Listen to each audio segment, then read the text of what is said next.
All right, and welcome back to On Location. Do appreciate you watching, and if you haven't already, make sure you subscribe to the video, and I hope you like it here at the end, because I think I got some great stuff for you. So today I'm going to take you to northern Utah and southern Idaho, and specifically look at the different grasses and things that have these wide open fields, and it's really, really beautiful. If you think the land of potatoes is just wide open and flat and kind of rolling hills, you're kind of right. So let's get beyond potatoes. Let's talk about the grasses and see what I can show you. I want to start in northern Utah, probably just, I don't know, 50 miles or so, if that, south of the Idaho border.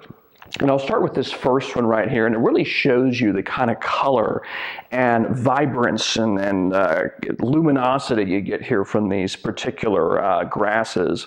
And it's just completely gold. This is taken during the fall around sunset. And I love how this gold just kind of cocoons you here. And you've got the foreground there out of focus. This is kind of a longer focal length here. And as you look up there, you had that those little bushes up there, almost kind of like a high desert bush, I guess it would be. And just the beautiful, beautiful color, I think, really makes this image and really gives you that impression of what these grasses can be. So I was pleased with that one. Now, let me go on to this next one. You can get kind of a wider shot here. In this particular area, it's a little bit more mountainous. So what you do see there is that mountain there in the background, along with these little roads that go through these beautiful, beautiful fields of grass, in this case, a gravel road. And I love how this kind of worked together. Obviously, you have the line there from the road leading your eye, but the focal length here, it's a telephoto focal length. So what's happening is it's actually pushing the mountain and the grass and the road all together. It's called compression when that happens. And it makes that mountain just look almost massive to me. It's not like a wide angle and the mountain is super there off the distance, tiny. Actually, I really liked how that compression worked and the kind of glow that it gave you. I was really pleased with that particular one. This next one taken in the same area, a lot of people say, well, we don't want power lines in your landscape. So I decided, this actually worked out pretty well. I think the power line kind of gives a nice, it almost looks like it's one of the hills the way it's lined up there.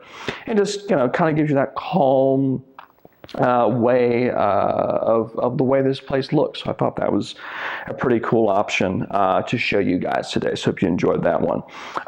This next one is actually kind of in the same area, but it's from quite a distance, and we're looking towards where the area we just photographed was. And we had that low cloud line there, and it was just enough to have that light peeking through, and you got those wonderful streaks of light as the sun there was setting. And in this case, the grasses have gone dark. This grass is so versatile. It can be super bright and almost like snow. It can be super dark, just so versatile. I was really pleased with the way that one particularly turned out. So again, that's very far north Utah, very close to the Idaho border with that particular one there. So awesome stuff. Let me take you down to up to Idaho, I guess it would be. This is the Curlew National Grassland. There are not that many national grasslands in the United States. I guess that's a government designation. So they're pretty special. It's not like a national forest, which are so common.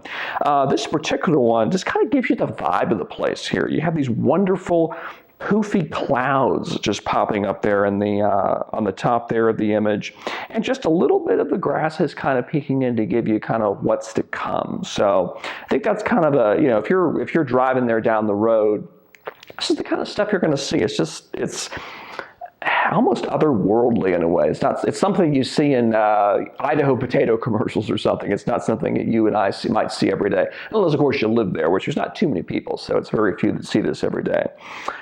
This next one I'm going to show you, almost imagine, you could put this in some sort of commercial. Maybe there's a family running along to their picnic or something, frolicking through the grass. So I thought that was a simple image, but nonetheless, very, very cool. You notice how blue the sky is up here. I'm not sure if it's because of the altitude or perhaps maybe there's some kind of reflection off the grass. I'm not sure, but it is very, very blue, and it works as a very nice contrast to that yellow golden grass that you see there. So that was pretty cool. So moving on, let's go to something, hey, I know you guys like color, but I love black and white too. So this next one here, again, showing you the characteristics of the grass. It's almost like this, this glow is just coming off of. This is almost kind of an infrared look. I have played around a little bit with the colors, and one thing, if you watch my tips videos, you can actually adjust color in black and white by making, particular color, red or blue, what have you, lighter or darker, and that actually affects the black and white image. So make sure you watch those videos if you haven't done so already. I decided to go ahead and make this more of a panorama look. It's actually just a crop, but it adds some interest kind of as a contrast to the images we were looking at. So I was pleased with that. Now, if you want to see what this place really looks like, as if you were actually there, let me show you this next one. You see this little road going through here. As I said, not many people live here, so this little road right here is probably the best road you're going to get in the area. And this road just kind of literally winds its way through. It's almost like the grasses themselves. And you got this wonderful little fence. There's a lot of farmland, obviously, around here. And I just thought it was a nice, simple, beautiful image. Really sets the mood, sets the scene for you. So I was that one, I think, worked out pretty well. Let's give you some more detailed shots. Now this next one, actually, I think this one was taken in northern Utah, but again, it could have been in Idaho just as easily. We have that wonderful sunlight coming through from the top of that sunset, and it's just hitting the tops of these particular grasses so nicely. You have that wonderful kind of burst of light, that little glitter or glow off the grass, and it really gives you that nice feel there. Now this next one, it's similar to one of the ones we saw earlier. Remember the one with we say the kids might have been running along there or something. But this one has a little bit more depth, a little bit more shadow to it, almost like the surface of a planet or something, with that nice curve there, and you have a little detail there. So again, of course, you have the blue sky there, so I guess it couldn't be in space. Now I want to show you a couple images that are a very similar composition, but I've interpreted them in two different ways. The first one is going to be this black and white shot right here. And as a matter of fact, this particular camera had this really weird quirk of overexposing all the time, so we just had to deal with it. Now, it was easily correctable, you'll see in the next image, but in this case, I decided to leave it very, very light and do it in black and white. It almost looks like snow. And to me, that is a super cool look. I love how it looks like almost the grass is almost coming up onto the mountainside there, which it isn't, but that's the way it was interpreted. I went ahead and darkened the sky and made this, I think, super dramatic image that I really like. Now, not everyone's cup of tea. I know a lot of people prefer the color, but I thought the black and white worked really, really well. Now, if you want to see it in color, let's go to the next one, because this image was taken, I think, within a few seconds of the last one, so virtually the same time. And you have that wonderful gold and yellow right there with the beautiful mountain, the perfect cloud. It's just something you don't see every day. So it's very simple, pleasant image. So that worked out pretty well. Now, I did mention this was farmland, so I'm going to go ahead and show you a couple things right here.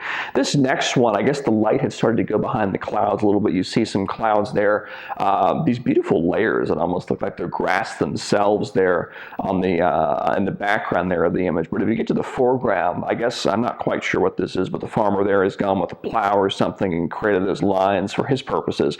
But for our purposes, it created this lovely composition, these wonderful lines leading there off into the distance. And just imagine if you were out there every day with your tractor or whatever, working this land, and that's kind of what you would see every day. So not a bad place to spend some time, not a bad place for your office there. And then this next one, of course, there's fences dividing the land due to ownership. But I loved how, in this case, almost the grass, that beautiful glow almost followed the fence as it went and curved there. And I thought that was a nice image, and gave you a little bit of a human touch there to the otherwise very natural landscape, but I think it added a nice touch. Now, there are animals here on the grass, and I think there might be cows or something as well, but in this case, we got some horses, and it's like here, maybe you are the horse. You're just there enjoying, you can imagine yourself there, nibbling on your little vegetables or grass and enjoying the afternoon as the sunset goes down. And I'll show you this next one. Super, almost silhouette in this case. We have a huge lens flare because of the sun coming in, but you know what? I think it works well in this case. No need to throw this image out due to lens flare. I love actually how the magenta from the anti-reflective coatings on the glass gave you that nice color there.